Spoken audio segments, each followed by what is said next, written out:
Good morning everyone, welcome back to the channel. So आज हम यहाँ पर 14 दिसंबर के करंट अफेयर कवर करेंगे और चलिए स्टार्ट करते हैं। पहला क्वेश्चन है, when is national energy conservation day celebrated every year in India. ये दिन हर साल 14 दिसंबर को सेलिब्रेट किया जाता है to celebrate the country's strides in energy efficiency and conservation. हम यहाँ पर जनवरी 2023 के इंपॉर्टेंट डेज़ को एक बार रिवाइज कर लेते हैं क्योंकि हम आ गए हैं दिसंबर पर, तो स्टार्टिंग का भूलना नहीं है। 1 जनवरी DRDO डे और ग्लोबल फैमिली डे होता है। 4 जनवरी को वर्ल्ड ब्रेल डे होता है। 6 जनवरी को world day of war orphans. 9 जनवरी को प्रवासी भारतीय दिवस। 10 जनवरी वर्ल्ड हिंदी डे। 12 जनवरी नेशनल यूथ डे। 15 जनवरी इंडियन आर्मी डे। 23 जनवरी पराक्रम दिवस। 24 जनवरी नेशनल गर्ल चाइल्ड डे। 24 जनवरी को ही नेशनल एजुकेशन डे होता है। फिर 25 जनवरी नेशनल वोटर्स डे। 25 जनवरी को ही नेशनल टूरिज्म डे और 30 जनवरी होता है शहीद दिवस। महात्मा गांधी की इस दिन डेथ हुई थी तो इसलिए मनाते हैं इस दिन को।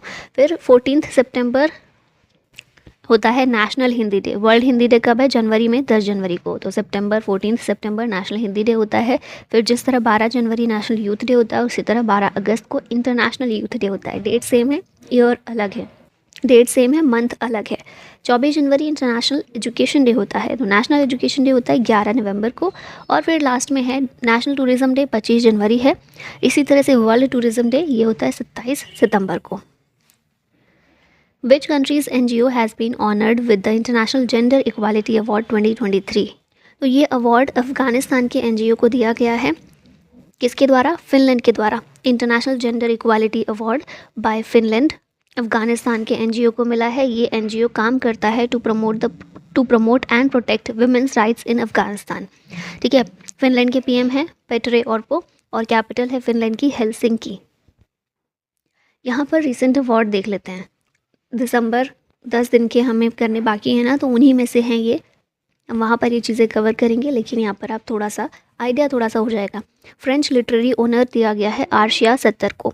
Highest civilian French owner ISRO की साइंटिस्ट V ललितांबिका को मिला है। फिर content creator of the year S8UL इसे मिला है national award for empowering individual with disabilities. तो अभी क्या हुआ है, नेशनल अवार्ड्स दिए गए हैं हमारी प्रेसिडेंट के द्वारा और इसमें national award for empowering individual with disabilities ये अमेजन इंडिया को दिया गया है।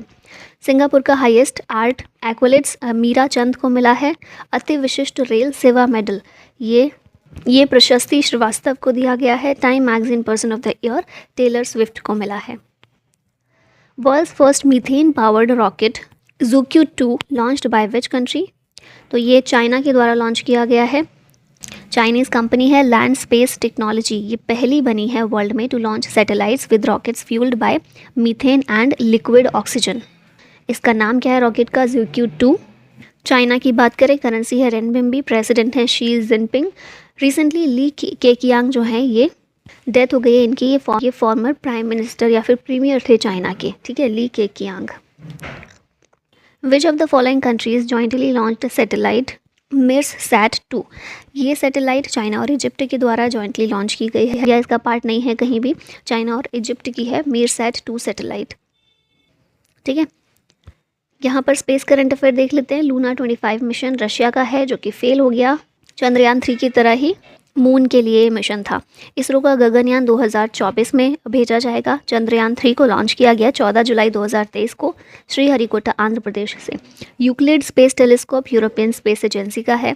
निसार नासा और इसरो की एक जॉइंटली अर्थ ऑब्जर्विंग सैटेलाइट है। फुल फॉर्म है इसकी NASA ISRO synthetic aperture radar. Double asteroid redirection test DART mission NASA का है। आर्टेमिस 2 मून मिशन नासा का है। नासा के द्वारा इजराइल का पहला स्पेस टेलीस्कोप मिशन जिसका नाम है अल्ट्रासेट, इसको लॉन्च किया गया। फुल फॉर्म है इसकी ultra violet transient astronomy satellite.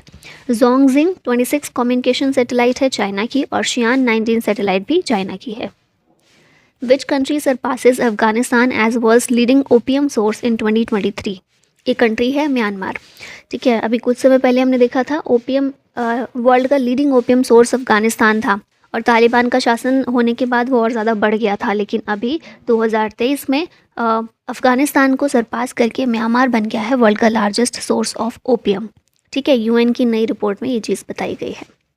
How many million $US will IMF provide to Sri Lanka to improve its economy? IMF किसको प्रोवाइड करेगा? श्रीलंका को। कितना? 337 मिलियन $। ठीक है, श्रीलंका को ये असिस्टेंस मिलेगा IMF से। फिर यहाँ कुछ और फैक्ट्स अगर आप देखें, चाइना जो है 52% श्रीलंका का जो टोटल डेट है वो चाइना से लिया हुआ है श्रीलंका ने। ठीक है, 50% से भी ज़्यादा डेट केवल चाइना ने दिया है श्रीलंका को। तो चाइना के बोझ के तले दबा हुआ है फिलहाल श्रीलंका। अब IMF से ये हेल्प मिलेगी तो शायद कुछ अच्छी हालत हो जाएंगी वहाँ पर। फिर IMF की बात करें तो एक मेजर फाइनेंशियल एजेंसी है यूनाइटेड नेशन की। श्रीलंकन PM कौन है? दिनेश गुणवर्धने हैं इस समय, और प्रेसिडेंट है रानिल विक्रमसिंघे। यहाँ पर इंटरनेशनल ऑर्गेनाइजेशन उनके हेड देख लेते हैं। यूनाइटेड नेशन के हैं एंटोनियो गुटेरेस, पोर्तुगल हैं ये। फिर यूनेस्को के हैं ऑड्रे एजोले, यूनिसेफ की कैथरीन रसेल, WHO के टेड्रोस एधनॉम, WTO की हैं नुगोजी ओकोंजो-इवेला, यूनेप के हैं इंगर एंडरसन, FATF के T राजा कुमार, ये सिंगापुर के हैं। कई बार इंडियन समझ लिया जाता है इनको, लेकिन ये सिंगापुर के हैं। ILO के हैं गिलबर्ट होंगबो, IMF की क्रिस्टलिना जॉर्जिवा MD हैं, गीता गोपीनाथ डेप्यूटी MD हैं। ठीक है, और वर्ल्ड बैंक के प्रेसिडेंट हैं Ajay Banga. India recently celebrated its 50 years of diplomatic ties with which country in December 2023?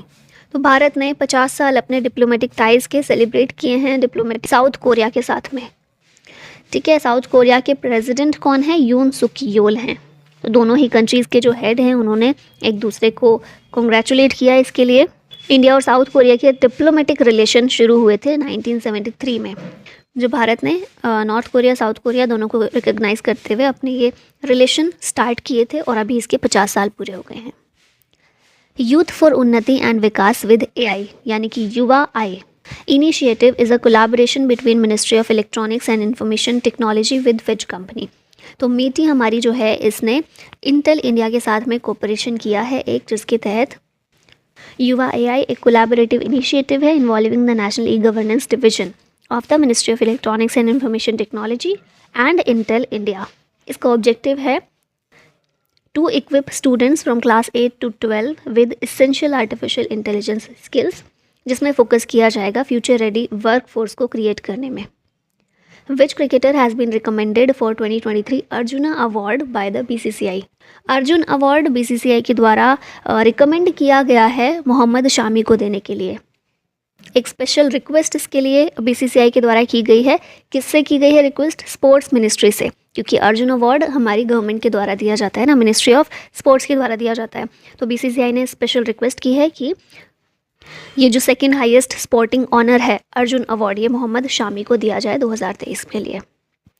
भगवंत मान सरकार तुहाड़े द्वार scheme launch by which state government? तो ये नाम से समझ में आ गया होगा, भगवंत मान कहाँ के हैं? पंजाब के CM हैं, और ये स्कीम का नाम भी पंजाबी में ही है, तो फिर इसलिए पंजाब होगा इसका करेक्ट आंसर। डोर स्टेप पर सर्विसेज प्रोवाइड कर रही है ना अभी सरकार, सिटीजन सेंट्रिक सर्विसेज प्रोवाइड की जा रही हैं, तो वही है, नाम से भी समझ आ रहा होगा, तुहाड़े द्वार डोर स्टेप पर सर्विसेज प्रोवाइड करना इस स्कीम का मेन उद्देश्य है। यहाँ पर स्कीम्स देख लेते हैं कुछ स्टेट्स की।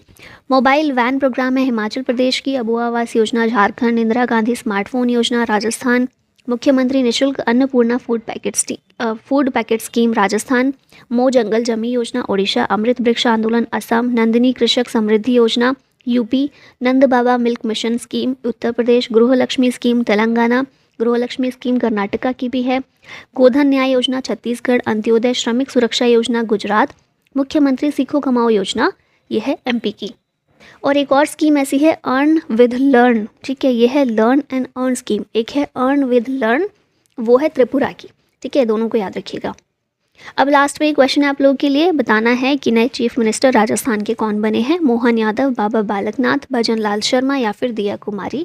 आंसर बताइएगा कमेंट में। और इसी के साथ वीडियो का होता है and thank you so much for watching. जय हिंद।